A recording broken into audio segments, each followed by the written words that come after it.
Let's cut to the chase. You've got talent, you've got skills, you can push pixels, you can animate motion, you can turn blank canvases into something that amazes people. And that's great, right? You're good and that's amazing. But here's the thing, none of that matters if you do not know how to tell a story. You see, great design is not just about looking good or making things look good. It's about making people feel something. You see, that logo that you designed, it's not just a logo. It's a symbol of an entire brand story. That website layout, it's not just UI, it's the narrative structure that is guiding the user's journey. That motion design piece that you made, it's not just cool visuals, it's not just cool shapes. It carries the emotional climax of an experience. Steve Jobs knew this, Saul Bass knew this, Paul Rand knew this. Every great designer in history, they weren't just designers, they were storytellers. And it is storytelling that sets you apart. Okay, so let's break this down, right? You want to tell better stories through your design. Then you need to follow 3 rules. Number 1, start with the problem. Every story starts with a problem. Every design starts with a problem too. That's why we're designers, right? See, let's take a movie for example. Star Wars, it starts with an empire crushing the galaxy. Nike ads sometimes start with an athlete trying to push through. Good UX design usually starts with a user that's frustrated. So your job as a creative is to make people feel that problem before you introduce the solution. Take for example Apple's 1984 ad. It had no features, no specs, no explanation, just a woman running from depression and throwing a hammer into the system.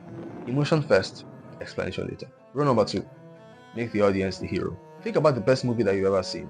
The hero of that movie had a challenge, he had a goal, he had something personal at stake. Now apply that to design. You see, if you're branding, don't just showcase a company with cool colors and cool fonts and all that. Show how the customer's life changes because of that company. Nike doesn't sell shoes. They sell the story of you becoming your best self. So if you're doing UX UI, right, the user should feel like they're moving through their own story from problem to resolution. Okay, no friction, no confusion, just a seamless journey. Now, with motion design, my people, right, every transition, every movement, every single thing in your video should serve the story. Why does this element slide this way? Why does it bounce here? Why does it bounce at all? Every detail matters. Let's take Airbnb for example. They don't say we have the best rental listings, nobody cares about that. They say belong anywhere, that's their slogan. So it places you at the center of their story, right? The design makes you imagine your next adventure, right? So that way it doesn't really matter if they're the cheapest around. I don't even think that that's their selling point, right? It just places the user at the center of the story, and that is exactly what great storytelling does. It doesn't talk about itself, it makes the audience see themselves in it. Number 3, create an emotional payoff. Have you ever watched a movie that just ended? No emotional high, no resolution, just movie and then end credits. I think I've watched a movie like that before. The name was Siberia. That movie was terrible. The main guy, I think it was this guy that asked John Wick, he just died at the end. Just fell and died and the movie ended. So you see, that feels empty, right? And design works the same way. You see, if your work doesn't leave people feeling something, they will not remember it. Think of great UX, right? When you finish buying a coin on your Phantom wallet or you receive a credit alert, right? You see, the confirmation that you receive is not just text. Sometimes it's smooth animation if you're in the app. It's a dopamine hit, essentially. It feels good, right? So think of great brand design. For example, Coca-Cola, they don't just sell soda. I think I remember one of their ads. It was, I think it was, if you're old enough, you remember that ad.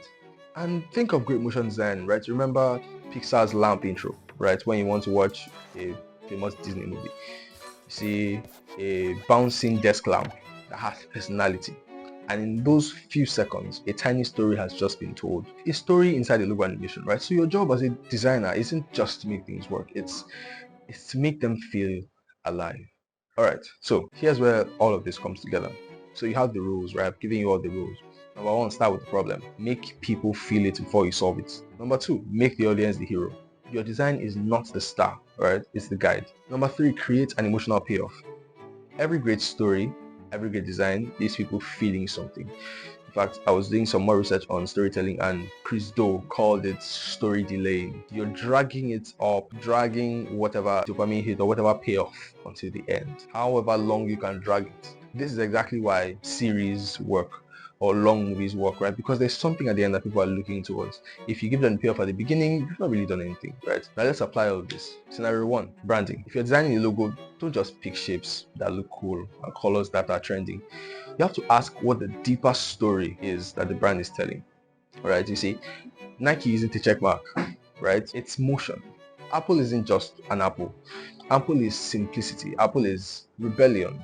Apple is innovation. Scenario 2. If you're designing an app, every screen should feel like a narrative and feel like different parts of the whole story. Like ingredients of the same soup. Soup is good. Now scenario 3. Motion design. If you're animating something, pacing is everything. Slow build-ups, tension, release. See, think like a director. All of these things will make your storytelling so much better as a designer. And finally, right, to wrap it all up, the difference between good design and great design is storytelling. So the next time that you're staring at a blank screen, trying to come up with ideas and trying to come up with a design, don't just look for what is cool, right?